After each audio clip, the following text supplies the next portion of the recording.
Allô? Allô, vous m'entendez? Non, ça va. Bon, d'abord, merci d'être là à tous, que ce soit... Merci à tous d'être là, que ce soit la CGT, d'autres syndicats, des amis, la famille, pour me soutenir. Donc vous savez pas ce qui m'arrive exactement, donc on n'entend rien. Donc vous savez peut-être pas tout ce qui m'arrive exactement, donc je passe au tribunal correctionnel le 22 à 14h. Vous m'entendez là? Il n'y a que toi qui n'entends pas. Il y a le 22 à 14h, et pourquoi? Pour recel d'enregistrement privé.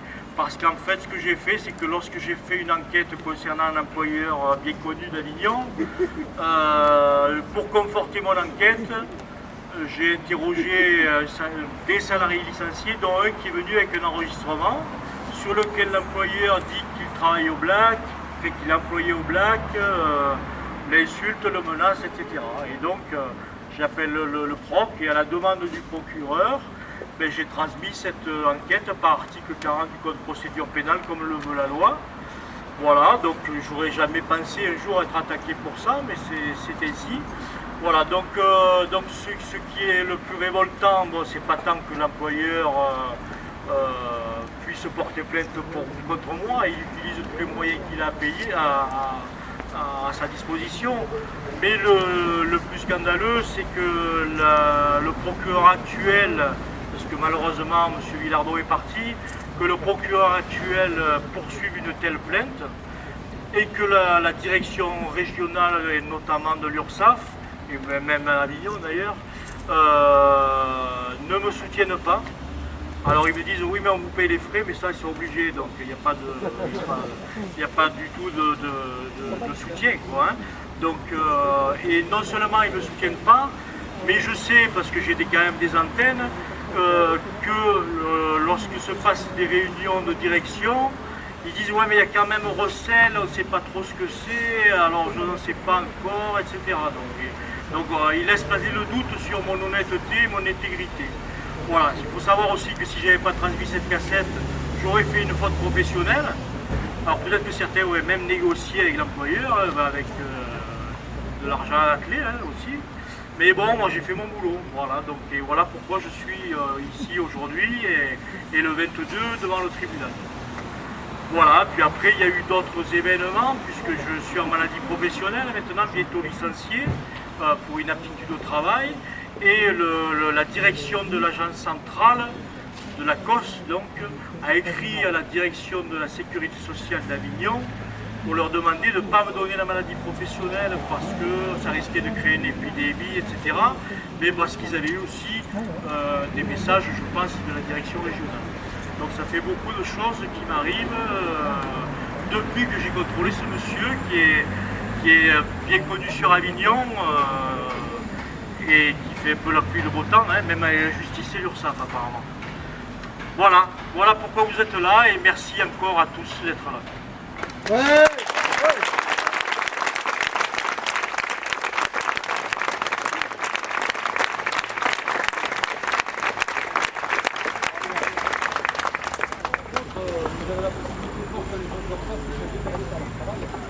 Allez, filme aussi, ouais. Vous m'entendez? Ouais, avec la caméra.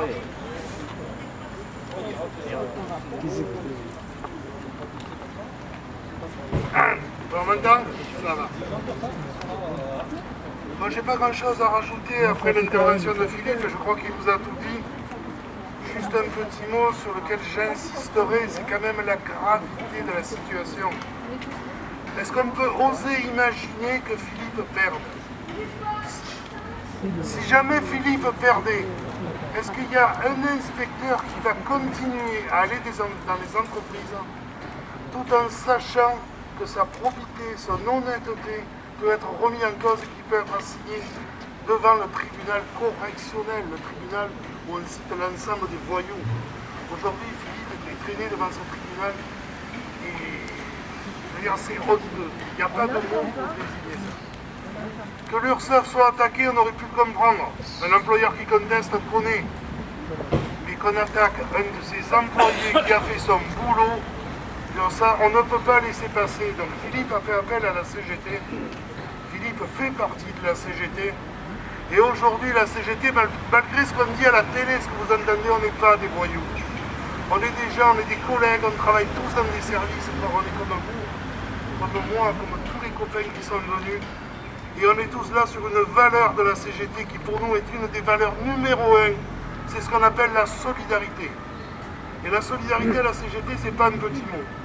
C'est pour ça qu'à travers l'affaire de Philippe, c'est devenu une affaire nationale. Maintenant, Philippe est connu dans la France entière. De partout, dans tous les organismes sociaux, le cas de Philippe est discuté, est débattu, est présenté au personnel. Une médiatisation est faite. Et je remercie aujourd'hui les journaux qui sont venus, la Provence, la Marseillaise, beaucoup ce matin, et FR3, qui a fait un reportage aujourd'hui, que je vous invite à voir ce soir à 19h. Donc il faut médiatiser, il faut en parler, il faut que l'affaire de Philippe Pascal devienne un exemple pour qu'on arrive à l'audience qui est initialement prévue le 22 juin, la semaine prochaine, mais il y a des bruits qui courent que ça serait renvoyé. Voilà. Elle aura lieu quand même. Il faut que ce jour-là, des collègues aillent le voir, soit avec lui. Il faut qu'à aucun moment Philippe soit seul.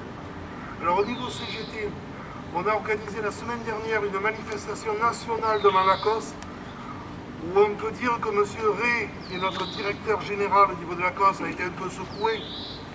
Bon, il n'a pas voulu ouvrir les portes, donc il y a eu quand même pas mal de bruit. Ne vous inquiétez pas, il n'a pas eu de mal.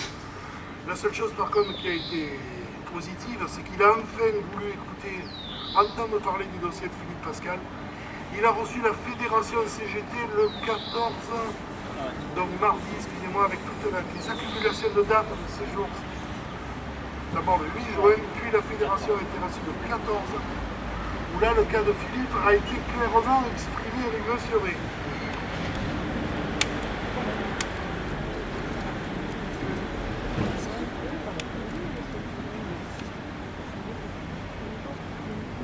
Voilà, je vais faire un petit compte rendu des décisions de l'ACOS.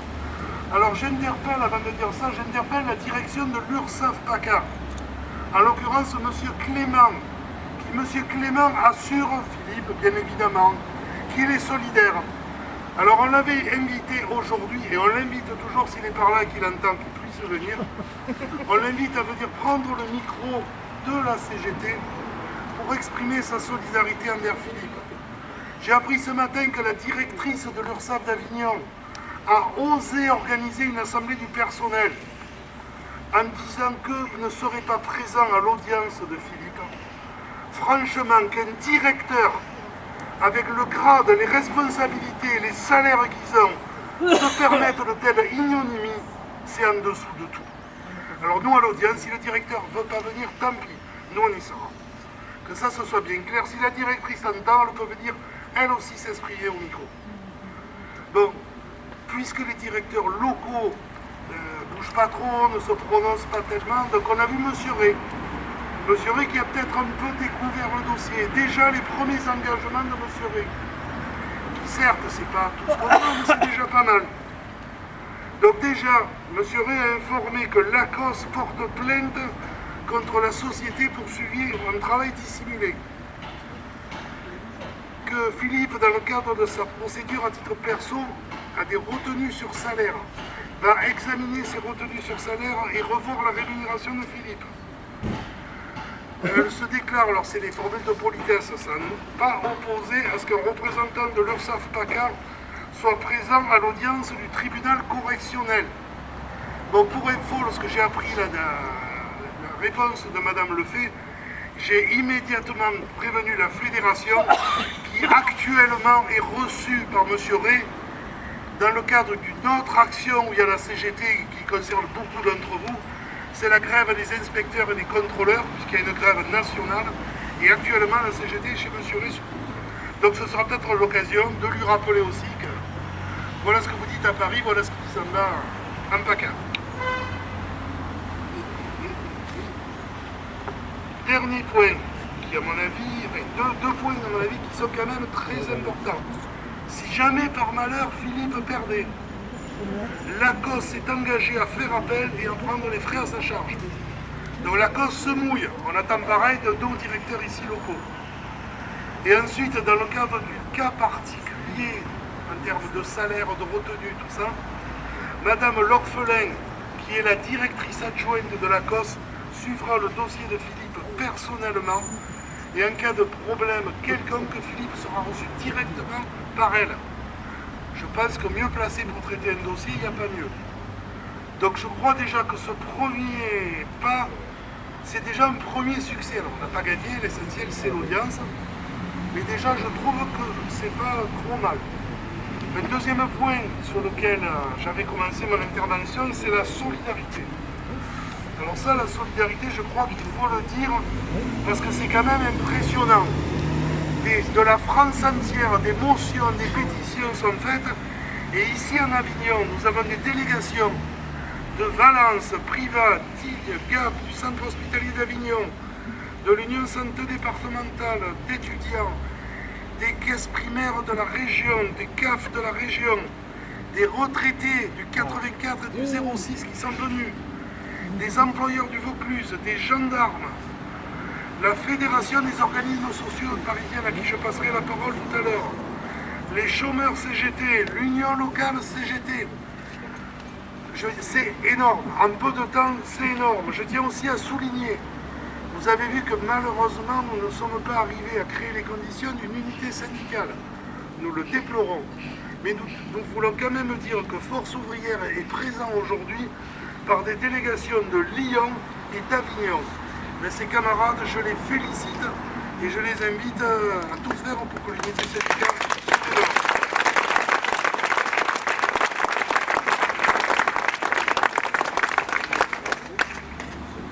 Bon, je passe maintenant la parole à la Fédération des organismes sociaux. Donc, on a 2 représentants qui sont venus aujourd'hui. Même pour eux, pensez qu'aujourd'hui il y a une interfédérale sur la loi Khomri. Il y a la réception par Jean-Louis Rey, et voilà, il y a énormément de choses à faire. Mais malgré tout, une délégation est venue soutenir Philippe. Donc je voulais passer. Merci.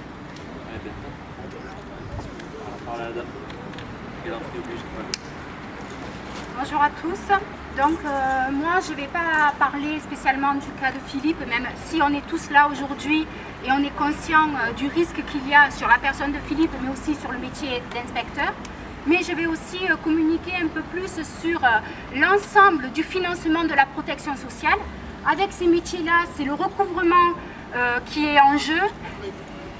Ah, Parle bien dans le micro. Je parle bien dans le micro.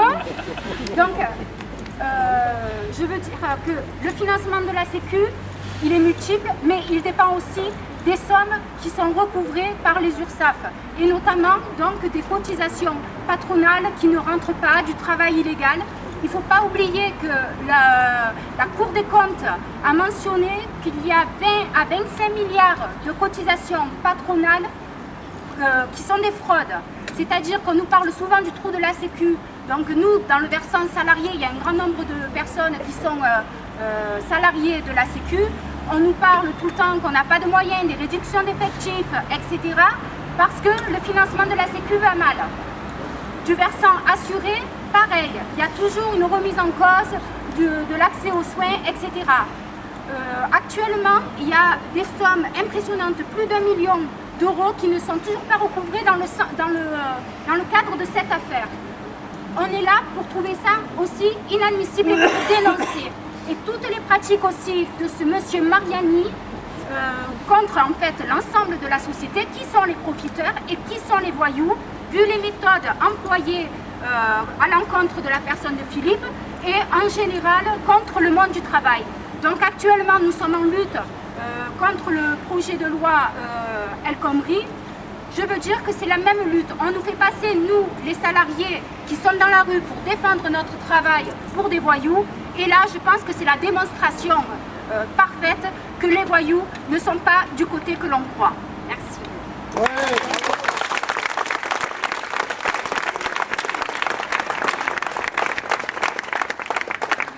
Oui, pour faire suite à ce qui vient d'être dit, donc je suis le représentant de l'Union Santé CGT. Et dans le département, actuellement, il y a beaucoup d'établissements qui sont sous crève, c'est-à-dire un contrat de retour à l'équilibre financier, parce qu'il y a des déficits, parce qu'il n'y a pas assez d'argent. Et comme vient de le dire la camarade, L'argent, il y en a, mais sauf qu'il faut aller le chercher là où il est. Et il y a des gens qui se sont organisés pour faire baisser leurs cotisations sociales avec des méthodes qu'on peut au minimum dénoncer. Et nous, si vous voulez, en étant usagers de ce service public, on se retrouve aussi mis en difficulté.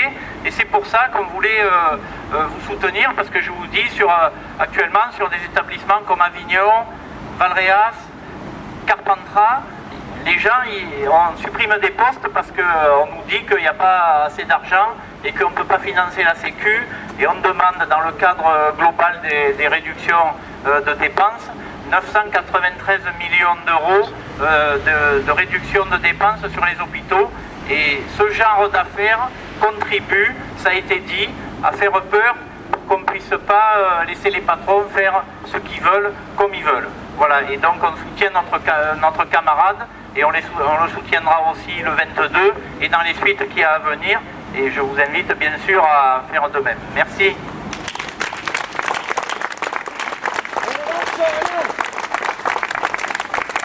On lâche rien. On lâche rien.